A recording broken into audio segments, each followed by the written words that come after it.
যে এখানে এই আমন মৌসুমে যে চাল সংগ্রহ করার কথা, সেখানে চিকন চালের পরিবর্তে নিম্নমানের যেটা মোটা চাল, সেই চালগুলো এখানে সংগ্রহ করা হচ্ছে। তো তৎপ্রেক্ষিতে আমরা এসে এখানে যে আমাদের কাছে স্পেসিফিক 2টা গোডাউনের নাম ওখানে বলা ছিল, 7 এবং 8 নাম্বার গোডাউন। তো আমরা 2টা গোডাউনে পরিদর্শন করেছি এবং প্রত্যেকটি আমরা থামাল যে এখানে রয়েছে থামালগুলো আমরা দেখেছি। তো আমরা ইভেন আমরা কাউন্টও করেছি যে এখানে কতগুলো বস্তা এখানে থামাল করা আছে। তো মজার বিষয় হচ্ছে এখানে 3.5 মেট্রিক টন আমরা চাল অ্যাক্সেস পেয়েছি, যেটার কোনো জবাব এখানে যিনি ইনচার্জ রয়েছেন তিনি আমাদের দিতে পারেননি।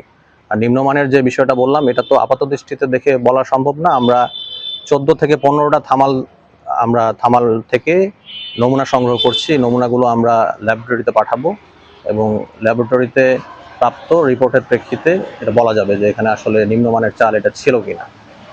অতিরিক্ত যে চালটা পাওয়া গেছে এটা আমরা এখন ইনভেন্টরি করে রাখছি, যাতে জিনিসটা হস্তান্তর না হয়ে যায় বা অন্যত্র সরিয়ে না ফেলতে পারে।